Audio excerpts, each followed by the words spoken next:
आपका हमारे इस YouTube चैनल में स्वागत है। आज हम लोग दोलन अथवा कंपन, ऑसिलेशन और वाइब्रेशन के अंतर्गत पढ़ेंगे।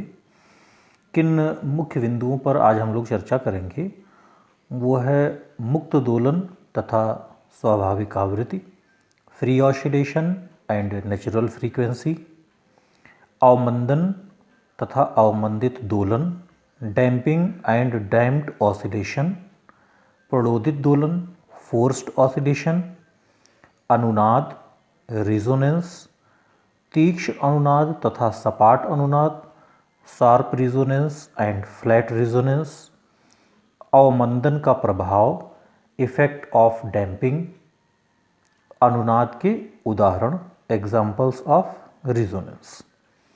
आइए सबसे पहले हम लोग चर्चा करते हैं मुक्त दोलन तथा स्वाभाविक आवृत्ति।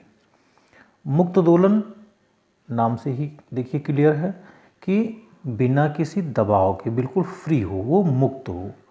इसका मतलब ये हुआ कि अगर कोई दोलन करने वाली वस्तु है और उसको थोड़ा सा विस्थापित करके छोड़ दिया जाए तो वो स्वतंत्र रूप से एक निश्चित आवृत्ति से दोलन करने लगती है और उसकी ये आवृत्ति स्वाभाविक आवृत्ति कहलाती है तथा वस्तु की ये दोलन जिस पर कोई भी बाह्य बल कार्य नहीं कर पाता है, इससे दोलन को हम कहते हैं मुक्त दोलन।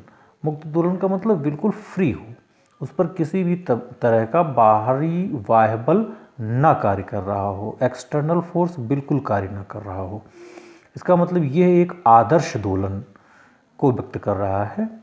तो हम कह सकते हैं कि जब किसी दोलनकारी वस्तु को उसकी माध्य स्थिति से थोड़ा विस्थापित करके छोड़ दिया जाता है तो वह एक निश्चित आवृत्ति से दोलन करने लगती है। उस वस्तु की ये स्वाभाविक आवृत्ति कहलाती है। और जो दोलन हो रहा है जिस पे कोई भी बाह्य बल कार्य नहीं कर रहा है, ऐसे दोलन को हम लोग कहेंगे मुक्त दोलन। अब ये हम जानेंगे कि मुक्त दोलन जो हो रहा होगा उसका आयाम ये सदैव बराबर रहेगा, आयाम में कभी अंतर नहीं आएगा। देखिए इस ग्राफ से हम मुक्त दोलन को प्रदर्शित कर रहे हैं, नीले रंग से ये ग्राफ बनाया गया है। ये समय है और इस y एक्सिस पर हम लोग डिस्प्लेसमेंट को प्रदर्शित कर रहे हैं। ये प्लस a अधिकतम आयाम, माइनस a इसके ऋणात्मक के अधिकतम विस्थापन आयाम को प्रदर्शित कर रहा है। तो यहाँ हम देखते हैं कि जो आयाम है मतलब अधिकतम विस्थापन है, ये दोलन के हर स्थिति में, हर आवर्त में ये कम नहीं हो रहा है, हमेशा ये उतना ही बना हुआ है। तो इस तरह का जो दोलन होगा वो मुक्त दोलन या इस तरह की जो आवृत्ति होगी उसकी स्वाभाविक आवृत्ति कहलाती है। वास्तव में आपको बता दें कि कोई भी वस्तु मुक्त रूप से दोलन ये कर पाने में सामान्य स्थिति में, सामान्य व्यवहारिक स्थिति में ये असमर्थ होती है। क्योंकि कुछ न कुछ उस पर घर्षण बल वगैरह कार्य करेगा। वायु में अगर है तो वायु का ही घर्षण कार्य करेगा और निरंतर उसकी ऊर्जा में ह्रास होगा और धीरे धीरे उसका आयाम घटता जाएगा। परंतु मुक्त दोलन के रूप में हम कुछ उदाहरण मान सकते हैं। जैसे पहला उदाहरण हम ले रहे हैं कि सरल लोलक की डोरी से लटके हुए किसी गोलक को अगर हम निर्वात में माध्य से विस्थापित करके छोड़ दें, मतलब वायु न लेकर के हम निर्वात लें जहाँ घर्षण वगैरह बिल्कुल नगण्य हो, तो इसकी जो आवृत्ति होगी वो इस दोलन की स्वाभाविक आवृत्ति होगी। और यहाँ जो ये लोलक दोलन करेगा यह डोरी की केवल लंबाई पर निर्भर करेगा। और इसी तरह से अगर हम स्वरित्र द्विभुज को ले लें, अगर निर्वात में स्वरित्र द्विभुज को उसके रबर के पैड पर मार करके और उनकी भुजाओं के कंपन की हम बात करते हैं तो उसकी भुजाएं ये स्वाभाविक रूप से कंपन करेंगी और उसकी जो आवृत्ति होगी वो उसकी स्वाभाविक आवृत्ति होगी। यह आवृत्ति उस भुजा की लंबाई, मोटाई या जिस पदार्थ से वो बना हुआ है उस पदार्थ की प्रत्यास्था इस पर ये निर्भर कर सकती है। ऐसे ही यदि हम सोनोमीटर के तार को हाथ से खींच करके और निर्वात में छोड़ें, मतलब सोनोमीटर निर्वात में हो, तो वो भी उसकी स्वाभाविक आवृत्ति होगी और उसके कंपन ये स्वाभाविक रूप से मुक्त दोलन करेंगे। यह है उसके तार की लंबाई, घनत्व पर और तनाव पर, मतलब तार पे लगाए गए तनाव पर ये निर्भर करेगा। हाँ, कुछ सामान्य रूप से हम व्यवहार में भी ऐसा ले सकते हैं कि जैसे पुल, ऊंचे भवन, बड़ी बड़ी मशीनें, जहाज इत्यादि में भी कुछ स्वाभाविक रूप से कंपन होता है और ऐसे दोलनों को हम मुक्त दोलन कह सकते हैं। इनकी आवृत्तियों को हम स्वाभाविक आवृत्ति कह सकते हैं। लेकिन चूंकि जो भी दोलन हो रहा होता है उस दोलन में समय के साथ कोई ना कोई अवमंदन अवश्य कार्य करता है। इसी अवमंदन के कार्य करने के कारण, जैसे वायु में ही अगर सरल लोलक गति कर रहा है तो वायु में वायु के घर्षण के कारण, वायु की श्यानता के कारण उसमें अवमंदन होता है और दोलन का जो आयाम है वो लगातार घटता जाता है। इसी दोलन के आयाम के लगातार घटने के कारण धीरे धीरे वो दोलनकारी वस्तु दोलन करना बंद कर देता है। तो इस तरह का जो दोलन होता है उसको हम अवमंदित दोलन कहते हैं और इसे अवमंदन कहते हैं। जब कोई वस्तु यह वायु अथवा अन्य किसी माध्यम में दोलन कर रहा हो, निर्वात में ना कर रहा हो, वायु में कर रहा हो अथवा किसी अन्य माध्यम में कर रहा हो जिसमें कि उस पर घर्षण लगे, तो वस्तु की गति के विरुद्ध अवरोधी बल कार्य करने लगता है।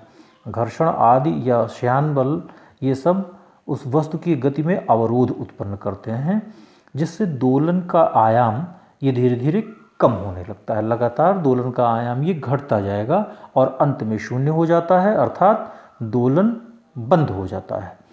वस्तु के इन दोलनों को अवमंदित दोलन तथा आयाम के इस क्षय को अवमंदन कहते हैं। मतलब जो दोलनों का लगातार आयाम घट रहा है, लगातार कम हो रहा है, इसे अवमंदन कहते हैं और इस तरह का जो दोलन होता है उसे अवमंदित दोलन कहते हैं। यहाँ हम लोग समय के साथ विस्थापन के बीच ये लाल रंग से हमने ग्राफ खींचा है। यहाँ देखते हैं कि अधिकतम विस्थापन पर है, लेकिन लगातार इसका विस्थापन ये कम होता जा रहा है और कम होते होते अंत में यह दोलन करना बंद कर देता है। तो यह किसका उदाहरण होगा? अवमंदित दोलन का, और इसे हम अवमंदन कहते हैं। हाँ, देखते हैं कि अवमंदित दोलन में वस्तु के दोलन की आवृत्ति भी घट जाती है। आप देख रहे हैं कि आयाम लगातार घट रहा है और अंत में शून्य हो जा रहा है। आयाम घटने के साथ साथ इस दोलनकारी वस्तु की आवृत्ति भी ये घट जाती है। अब उदाहरण के लिए हम ले सकते हैं जैसे सरल लोलक वायु में, यहाँ उसके लिए कंडीशन हम लगाएं कि ये निर्वात में हो, ये वायु में है जहाँ घर्षण ऑलरेडी लग रहा हो, मतलब जो भी हमने मुक्त दोलन के लिए लिया वही अगर वायु में व्यवहारिक रूप से हम देखते हैं जिस पे घर्षण कार्य करता है, तो वो सब किसके उदाहरण होंगे? अवमंदित दोलन के उदाहरण होंगे। जैसे सरल लोलक के दोलन, स्वरित्र द्विभुज के कंपन, सोनोमीटर के तार का कंपन, हारमोनियम के रीड का कंपन, ये प्रक्षेप धारा मापी बैलिस्टिक गैल्वेनोमीटर इसके दोलन, ये सभी दोलन ये अवमंदित दोलनों के या अवमंदित कंपनों के उदाहरण हैं। अब आइए हम जानते हैं प्रणोदित दोलन क्या होता है, फोर्स्ड ऑसिलेशन ये क्या होता है। जब किसी भी वस्तु पर कोई बाह्य आवर्ती बल लगा हो, कैसा बल लगा हो? बाह्य आवर्ती बल, जो उस पर बल लग रहा हो वो आवर्ती बल हो, तो वस्तु बाह्य बल की आवृत्ति से दोलन करने लगती है। वस्तु क्या करती है? बाह्य बल की आवृत्ति से दोलन करने लगती है। वस्तु के इस दोलन को हम प्रणोदित दोलन कहते हैं। आइए हम समझते हैं कि प्रणोदित दोलन के बारे में थोड़ा सा। और यहाँ देखिए, एक दृढ़ आधार से दो धागों से एक रॉड PQ ये बांध दी गई है। इस P से एक B वस्तु और P से एक A वस्तु जो थोड़ा सा भारी है और B से जो से छोटी और हल्की है, ये लटका दी गई है। अब देखिए, यदि हम A को थोड़ा सा विस्थापित करके छोड़ते हैं, मतलब A को हम दोलन कराते हैं, तो A के दोलन या A की जो कंपन है इस रॉड से होते हुए ये B में चला जाता है और B वस्तु भी ये दोलन करने लगता है। तो B चूँकि मुक्त था, बिल्कुल फ्री था, स्वाभाविक रूप से था, लेकिन A का जो दोलन है, इस A के दोलन के कारण इस पर आवर्ती रूप से एक बल कार्य कर रहा है। इस पर आवर्ती रूप से एक बाह्य बल कार्य कर रहा है। अब इसी बाह्य बल के कारण ये B वस्तु दोलन प्रारंभ करती है और यह इसी के मतलब जो बाह्य आवर्ती बल लगा हुआ है, इसकी आवृत्ति से ये दोलन प्रारंभ कर देती है। तो इसके हम दोलन को कहते हैं प्रणोदित दोलन। तो प्रणोदित दोलन का ये उदाहरण था आपका। ऐसे हम प्रणोदित दोलन के और भी उदाहरण जानते हैं। जैसे यदि हम स्वरित्र द्विभुज को उसके पैड पर ठोकर मारकर और उसके दस्ते को मेज पर टिका दें, तो वैसे जब हम स्वरित्र द्विभुज को रबर के पैड पर मारते हैं तो बहुत हल्की सी हमको बहुत मंद ध्वनि सुनाई देती है। लेकिन हम जब इसको मेज पर, उसके दस्ते को मेज पर टिका देते हैं तो हमको तेज ध्वनि सुनाई देती है। तेज ध्वनि सुनाई देने का क्या कारण है कि जब हम मेज पर दस्ते को टिकाते हैं तो ये जो कंपन है ये फ्री रूप से जो मेज कंपन कर रहा है उसमें जाता है, मतलब ये आवर्ती एक बाह्यबल के रूप में जाता है। आवर्ती बाह्यबल के कारण जो मेज के संपर्क के वायु हैं ये बहुत तीव्र गति से कंपन करने लगते हैं और स्वरित्र द्विभुज हमको तीव्र ध्वनि देने लगता है। तो इस तरह से हम कह सकते हैं कि जो आवृत्ति होगी वो मेज पर दस्ते को टिकाने के कारण ये तीव्र हो जाती है, ये बढ़ जाती है। तो ये एक प्रणोदित दोलन का उदाहरण था। इसी तरह से प्रणोदित दोलन के उदाहरण को हम और भी समझ सकते हैं। जैसे सोनोमीटर हुआ या पियानो हुआ या वायलिन हुआ, सितार हुआ, ऐसे जो भी वाद्य यंत्र हैं, इसमें एक खोखला बॉक्स होता है जिसे हम ध्वनि बोर्ड कहते हैं। ये स्वरों की तीव्रता बढ़ाने में सहायक होता है। और जब हम इस तार में इस यंत्रों के तार में कोई भी कंपन स्वर उत्पन्न करते हैं तो इसमें जो लगा हुआ ब्रिज होता है, इस ब्रिज से होता हुआ खोखले बॉक्स में जाता है और इस तरह से बॉक्स के भीतर एक प्रणोदित कंपन ये उत्पन्न करता है और हमको तीव्र आवाज़ सुनाई देती है। इसी के उदाहरण में एक है मेलोडी का एक्सपेरिमेंट, मेलोडी का प्रयोग। मेलोडी के प्रयोग में आपको हम बताते हैं, ये एक उनका एक्सपेरिमेंट का फिगर बना हुआ है। इसमें एक परिनालिका है, इस परिनालिका के अक्ष से एक रॉड है ना, धातु की कोई भी रॉड है, ये AB ये लगी हुई है, जिसका A सिरा ये फिक्स कर दिया गया है और B सिरा ये मुक्त है। यह B सिरा नॉर्थ और साउथ दो मैग्नेट पोलों के बीच में ये लगा दिया गया है और इससे एक धागा एक घिरनी से होकर के और एक भार द्वारा इस पे तनाव दे दिया गया है, यहाँ लटका दिया गया है। एक ये धागा है और यहाँ इस पे भार दे दिया गया है। जब हम इस परिनालिका में AC करंट सप्लाई करते हैं तो AC करंट के कारण ये जो परिनालिका के भीतर ये रॉड है ये एक चुंबक की तरह व्यवहार करने लगती है और जब इसका ये B सिरा ये है नॉर्थ पोल बनता है तो साउथ की तरफ अट्रैक्ट होता है, और फिर अगले ही आधे चक्र में जब ये साउथ पोल बनता है तो ये नॉर्थ की तरफ अट्रैक्ट होता है। तो इस तरह से ये नॉर्थ और साउथ इन पोलों के बीच बार बार अट्रैक्ट होने के कारण बहुत तेज़ी के साथ कंपन करने लगता है, और तेज़ी से कंपन के कारण यहाँ जो धागा हमने तनाव दे करके लटका रखा है इसमें कंपन उत्पन्न होते हैं। यहाँ से टकराने के बाद ये कंपन वापस आते हैं और इस तरह से इसमें लूप उत्पन्न होते हैं। तो हम ये देखते हैं कि जो इसके कारण कंपन उत्पन्न किया जा रहा है, किसके कारण? इस रॉड के कारण। इस रॉड के कारण जो भी कंपन उत्पन्न हो रहा है ये कैसा होगा?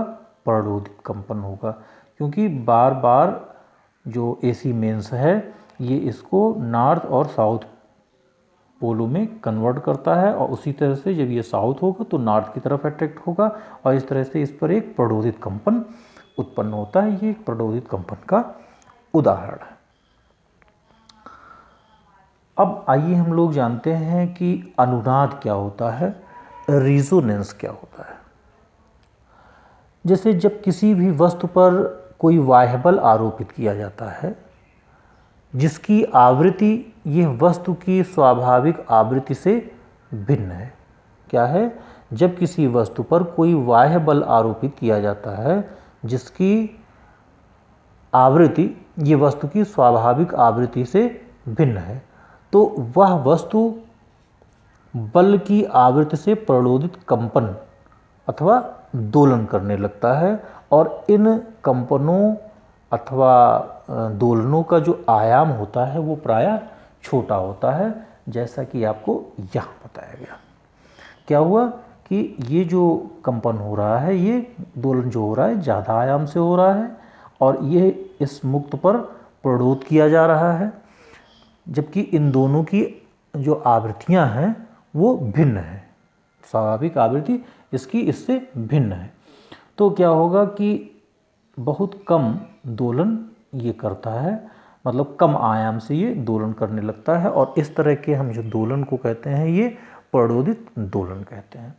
अब इसमें थोड़ा सा हम लोग ये अंतर करते हैं कि आवृत्तियों को बराबर करें या इसके पूर्ण गुणज में करें। जब हम जो प्ररोदित दोलन है या बाह्य दोलन है इसकी आवृत्ति और मुक्त रूप से जो स्वाभाविक आवृत्ति है इसको बराबर करें, तब प्ररोदित कंपनों का आयाम ये बढ़ जाता है। मतलब रहता तो प्ररोदित ही है लेकिन उसका आयाम ये बढ़ जाता है, और जब आयाम बढ़ जाता है तो बहुत तीव्र हमको ध्वनि सुनाई देती है, और ये घटना अनुनाद कहलाती है। यदि किसी बाह्य बल की आवृत्ति वस्तु के स्वाभाविक आवृत्ति के बराबर अथवा इसके पूर्ण गुणज हो। क्या है? अभी तक जो हम लोग ले रहे थे प्ररोदित में, ये बाह्य बल से बराबर नहीं ले रहे थे, बाह्य बल से भिन्न रहता था। अब अगर हम बाह्य बल के बिल्कुल बराबर या उसके पूर्ण गुणज मतलब 1 गुना 2 गुना 3 गुना इस तरह से लें, तो वस्तु के प्ररोदित कंपनों का आयाम बहुत बढ़ जाता है, और इस घटना को हम लोग कहते हैं अनुनाद।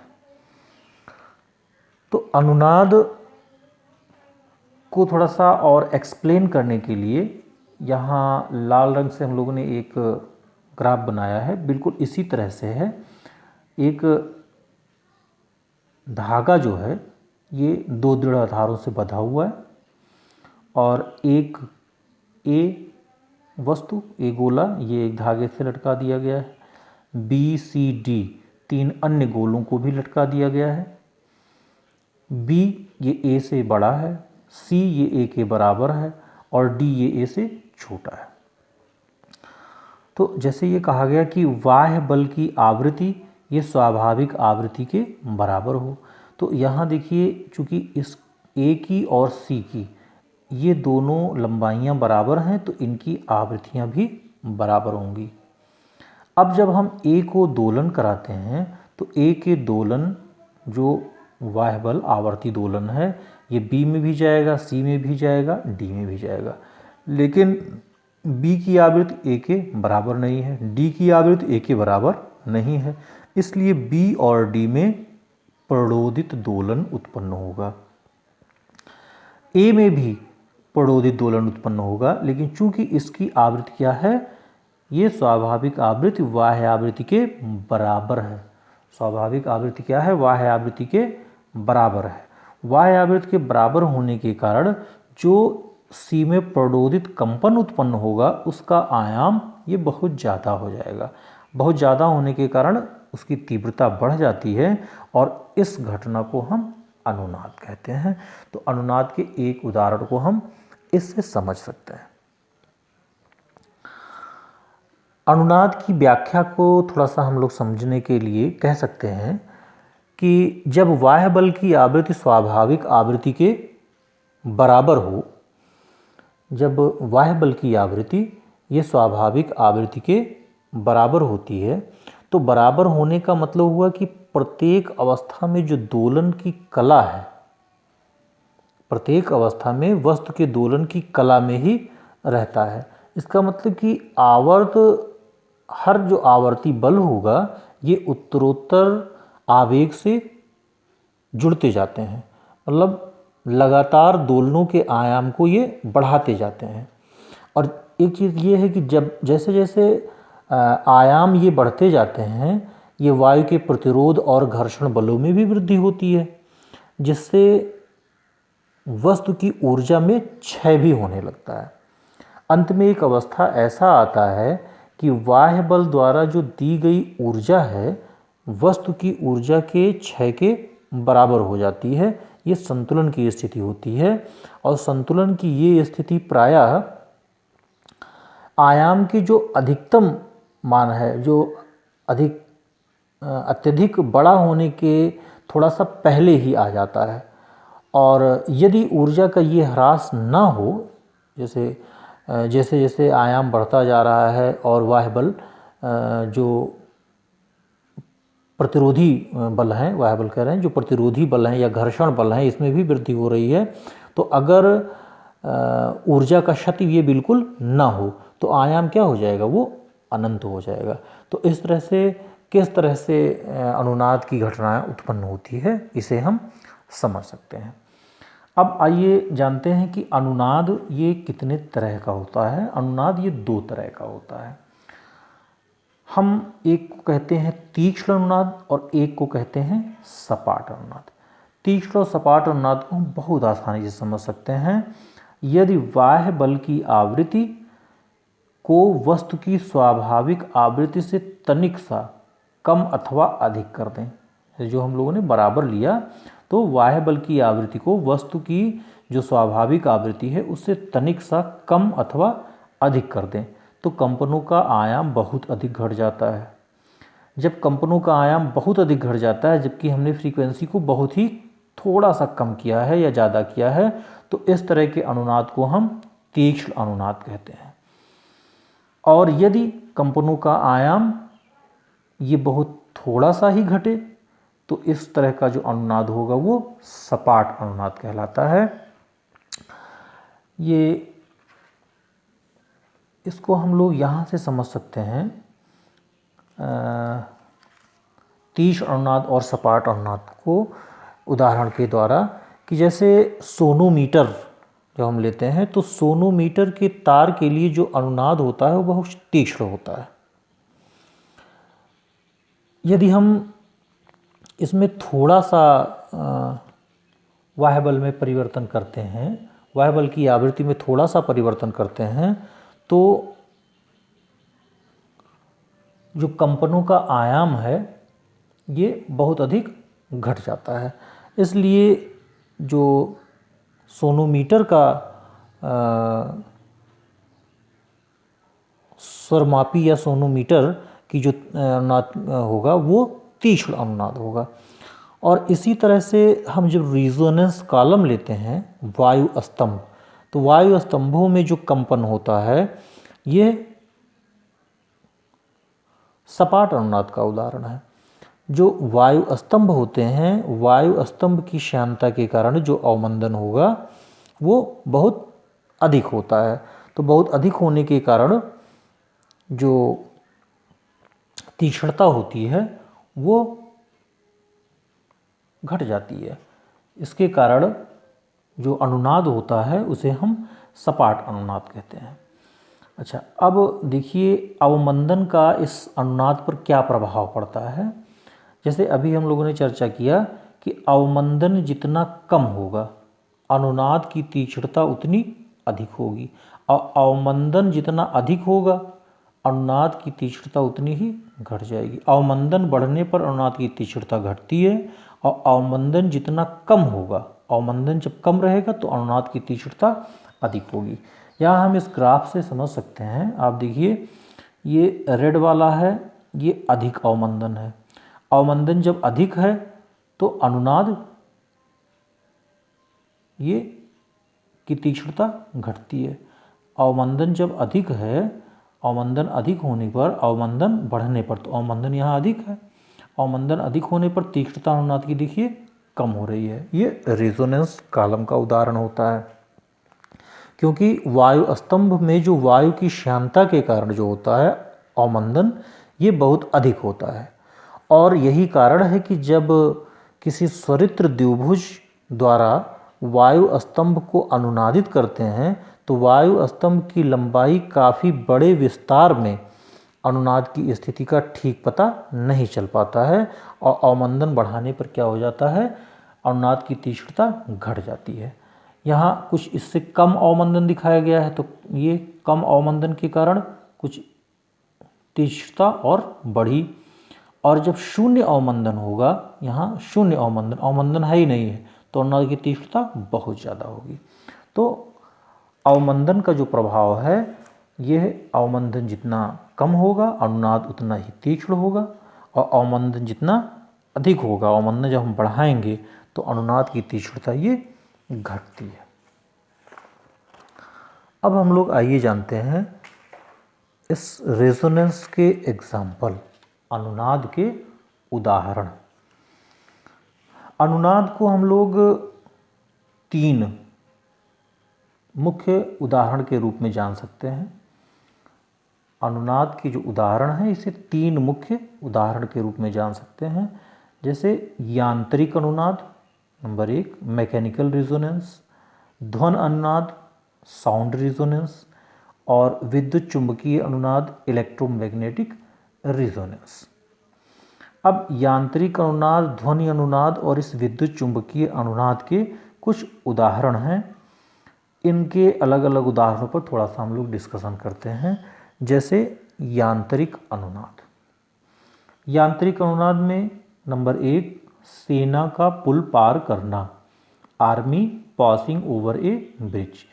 जब किसी ब्रिज से सेना का पुल, सेना जो है ये पुल को पार करती है, जब किसी ब्रिज को कोई भी सेना ये पार करती है, तो ये रहता है कि कदम से कदम मिला करके ना चलें। कदम ताल करते हुए अगर जा रहे हैं तो वो डिस्टर्ब कदम से जाएं, क्योंकि यह माना जा रहा है कि इनके कदम ताल के कारण जो वायुबल की आवृत्ति है, जब दोलन, मुक्त दोलन कर रहे पुल की आवृत्ति के बराबर या इसके पूर्ण गुणज में हो जाएगी, तो एक अनुनाद की घटना उत्पन्न हो जाएगी और पुल बहुत अधिक आयाम से दोलन करने लगेगा, अर्थात पुल के टूटने का भय हो जाएगा। दूसरा उदाहरण हम देखते हैं कि रेलगाड़ी का पुल पार करना। जब रेलगाड़ी पुल पार करती है तो वहाँ भी उसके स्पीड को, वेलोसिटी को कम करने की हिदायत रहती है कि कम वेग से ही वो जाए, अन्यथा जिस तरह से सेना पुल पार करने के लिए स्थिति थी वही स्थिति यहाँ भी हो सकती है, और पुल के जो दोलन का आयाम है ये बढ़ जाएगा, अर्थात अनुनाद उत्पन्न हो जाएगा। कब? जब रेलगाड़ी के पहिए की आवृत्ति ये पुल की स्वाभाविक आवृत्ति के बराबर हो जाएगा, तो पुल अधिक आयाम से दोलन करने लगेगा और पुल के टूटने का भय हो सकता है। इसी तरह से किसी मकान में मशीन का चलना। कुछ मकानों में जो मशीन, बड़े बड़े मशीन चलते हैं, तो मशीनों के चलने के कारण उसमें जो ध्वनि उत्पन्न होती है उसकी जो आवृत्ति है ये मकान की स्वाभाविक आवृत्ति के जब बराबर हो जाती है तो मकान अधिक दोलन के साथ, अधिक आयाम के साथ दोलन करने लगता है और मकान के टूटने का भय हो जाता है। रेस्ट्रा में रखे, चौथा पॉइंट होगा, रेस्ट्रा में रखे मेज पर जो प्लेट और प्याले होते हैं वो खनखनाने लगते हैं। कब? जैसे रेस्टोरेंट में कोई म्यूज़िक वगैरह बज रही है, जो इस तरह के रेस्टोरेंट हैं जहाँ वाद्य यंत्रों का प्रयोग किया जा रहा हो, तो अगर वहाँ किसी तरह का इस तरह से आयोजन है, रेस्टोरेंट में जो संगीत ध्वनियाँ हैं उनकी जब आवृत्तियाँ ये मेज़ों पर रखे हुए इन प्यालों की आवृत्ति के, स्वाभाविक आवृत्ति के बराबर या उसके पूर्ण गुणज में हो जाता है, तो प्यालों में एक ज़्यादा ही आयाम के साथ कंपन उत्पन्न हो जाता है और इस तरह से ये खनखनाने लगते हैं और अनुनाद की घटना उत्पन्न करते हैं। और इसी तरह से हम ये भी देखते हैं कि किसी भी क्षेत्र में भूकंप के कारण सभी भवनों को एक समान रूप से क्षति नहीं पहुंचता है, जबकि तीव्रता उस स्थान पर लगभग समान ही होती है। हालांकि इसके और भी कारण हैं कि उस मकान को किस तरह से बनाया गया है, उसकी बनावट पर, उसकी ऊंचाई पर, उसमें प्रयुक्त सामग्री पर, इस पे भी निर्भर करती है। लेकिन यह भी देखा जाए कि चूँकि भवन अलग अलग होंगे, उनकी ऊंचाइयां अलग अलग होंगी, उनके कंपन भी अलग अलग होंगे, तो जिसके कंपन ये भूकंप के कंपनों के समान हो जाएंगे उसमें अनुनाद उत्पन्न हो जाएगा और वो भवन कुछ ज़्यादा ही आयाम से दोलन करेंगे और उनके क्षति होने का ज़्यादा चांस होता है। तो ये यांत्रिक अनुनाद के उदाहरण थे। आइए हम देख लेते हैं ये ध्वनि अनुनाद के उदाहरण। ध्वनि अनुनाद में है आपका रेजोनेंस बॉक्स। रेजोनेंस बॉक्स ये एक खोखला बॉक्स होता है। खोखले बॉक्स में यहाँ वायु स्तंभ होते हैं, वायु भरे होते हैं। जब हम किसी स्वरित्र द्विभुज को उसके रबर के पैड पर ठोक कर और उसके हत्थे को हम इस पर टिका देते हैं तो इसके जो कंपन है, स्वरित्र द्विभुज के जो कंपन है, ये इस स्टैंड से होते हुए और इस वायु स्तंभ में जाते हैं। अर्थात ये प्ररोदित दोलन फ्री मुक्त रूप से दोलन कर रहे इस वायु स्तंभ के दोलन के आयाम के जब बराबर या उसके पूर्ण गुणज में हो जाते हैं तो बहुत अधिक आयाम के साथ ये दोलन करने लगते हैं, जिससे हमको एक गूंज सुनाई देती है और इस तरह से अनुनाद उत्पन्न होता है। इस बॉक्स को इसीलिए हम अनुनाद बॉक्स कहते हैं। दूसरा उदाहरण होगा डोरियों के कंपन।